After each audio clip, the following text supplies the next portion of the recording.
heading into that next chapter of where you see your friends and relationships going. That's the secret sauce. That's the meat and the potatoes of that suck now what. It's how to really build those bonds when you're going through a human moment, when you're going through life crisis, when you're going through shit that didn't work out. And for whatever reason, you don't know the answer, but later on it's revealed. I call those falling moments. And I talk about two big concepts in the book. One is the bounce factor, and we talk about the four parts.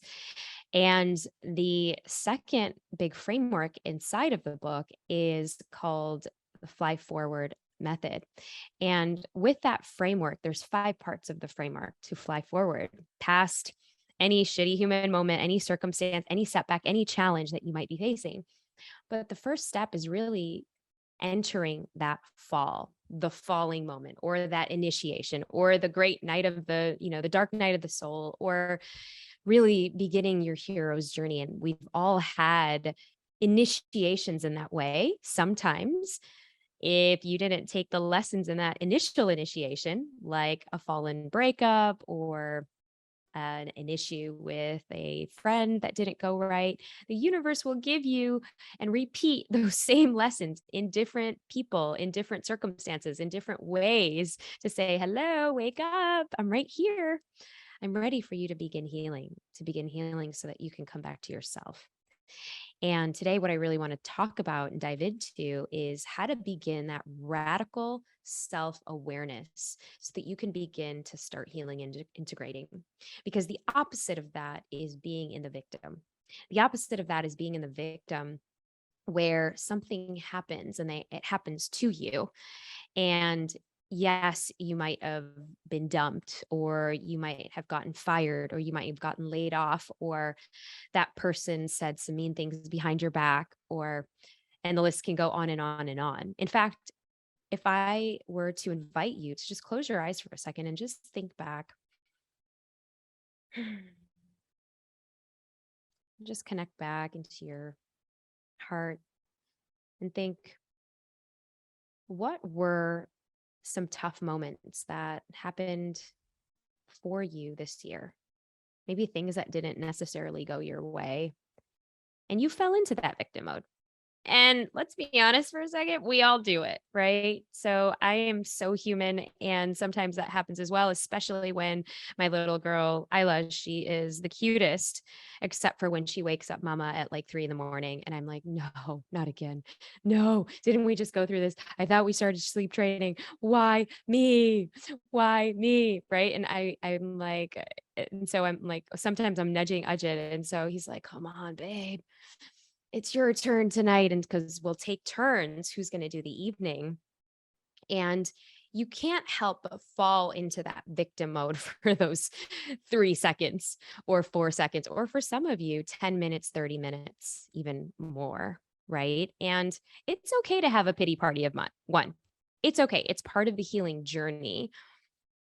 Yet when we are able to accept, and in fact, if we go into, for those of you who don't know, the stages of grief or the stages of healing, depending on what languaging you want to follow, but the stages of grief really are the denial, right? Nope, don't want to believe that. Don't want to believe that that just happened. Not believing that I was just fired from something so important, and then we get into anger. Why me? Why is this happening? Why did they do that? Why did they ghost? Why again for the 10th time? I can't believe I got rejected again, right?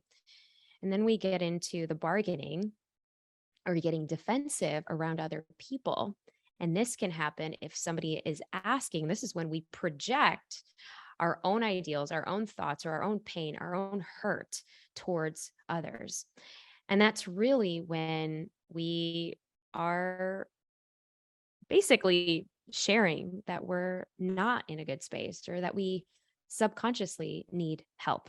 It's kind of like when my 3-year-old is coming back from his play school and he is just having the biggest meltdown ever. And parts of me is like, what is going on? Where's my sweet boy? But I know that he cannot communicate. He does not have the language to say, Mama, I didn't have a good day today. He's trying to, but he's just not there yet. And, for us as adults, we have the languaging and we sometimes withdraw or we walk away or we yell and we scream, which are, all normal, different responses to things. And then the fourth stage of grief and or healing is the depression, the sadness. And for some, this period lasts for a really long time. And then we finally arrive at acceptance. Finally, we arrive at acceptance. But what if I were to tell you, if we can start practicing radical self awareness, when we can start really healing and integrating the parts of ourselves that may be judging us and other people, that may be judging the circumstance, that may be judging, why did this happen? Why is whatever I was working on, why is that not taking off yet? Why am I still getting all of the rejection? Why is it still not working in my favor? Why do doors keep closing? Right? Instead of saying, well, why not me? What else do I need to learn? How else? What else can I be doing? How else can I have a conversation about that thing? And noticing the balance, noticing what's off and the imbalance, and noticing how to then begin to integrate and heal some of our own wounds. But in order to do that, we need to start taking that personal responsibility. And a few years ago, actually, maybe a little bit over, I want to say close to a decade now, but in the thickness of when I was healing after my first marriage, I remember a dear friend of mine. I was literally in that pity party of one, and a dear friend of mine had shared, and he had been through high school with me and been through really some deep times with me, and how I grew up, was there when my mom died, when my brother died, and even when my dad died. So he definitely knew me through and through. And he had asked me, this was a couple of years maybe after my divorce, where I was still going through, it was the bargaining phase, it was the defensive phase, right? And because the stages of grief, kind of like you go back and forth and back and forth and back and forth, right? You kind of, it's not linear. You'll jump a few steps forward, a few steps back. And that's just our healing journey anyways, for all of us. And he had asked me, what was your role in this relationship? And I said, what do you mean, my role? I was in this abusive relationship, and it was terrible. It was bad. It was, all of these things. I had to get a restraining order, et cetera, going down my spiral, pity party of one. And he said, no, but how did you play a role? And I'm like, what do you mean? And so this was my first entry into beginning to then start taking personal responsibility.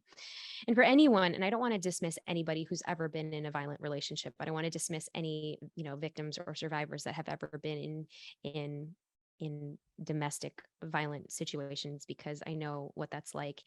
And I know that we do attract partners that we need to learn and heal on our own. So there is both of those caveats. And, this may be a trigger warning for anybody that is going through that right now. And if that is you and you're in that space, I honor you and I see you. And I know that for those of us who are further on in that journey, we can look back and say, wow, what did that situation or circumstance teach me? Where was I in that part in my life, and how did I contribute? Well, I know from my own personal experience in that moment, that was definitely a trigger warning. I was like, what do you mean? And, I got all defensive, and I went into my whole pity party of one. And I said, how can you say that? How can you be so, you know, thoughtless as a friend? He's like, maybe you're not open to hearing that now, but maybe I'll ask you later.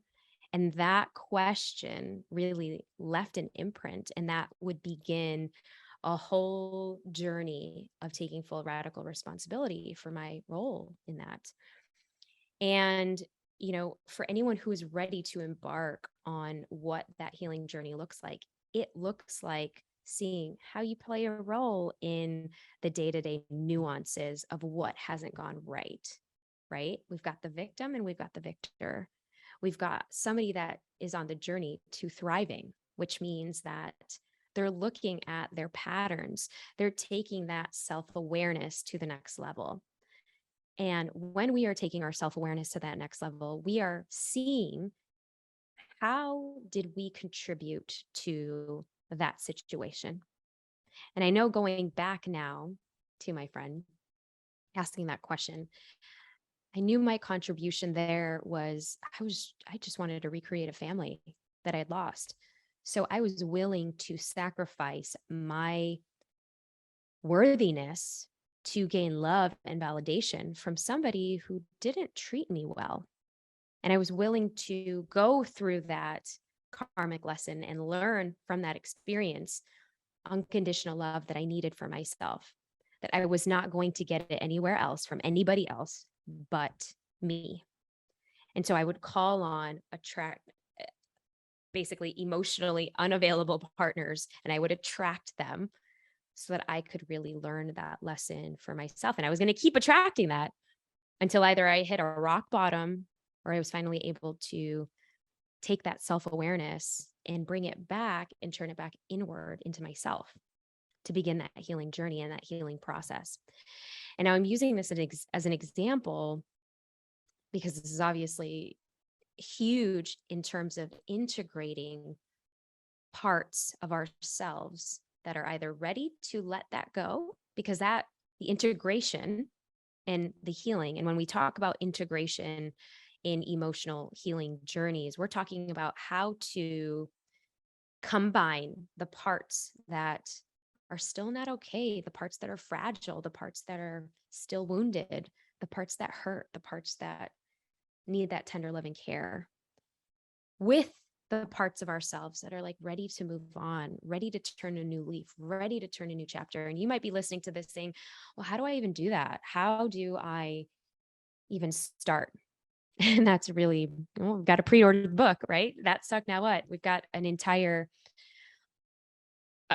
actually quite a few chapters on this that literally devotes to how to build that self-awareness, how to build and begin the healing journey, and begin the radical responsibility of ourselves, and looking from the lens of, why did this happen to me, versus, well, how did I play a role in that? How did I attract that friend who betrayed me? How do I keep attracting friends who keep betraying me? See you next time at the Brave Table.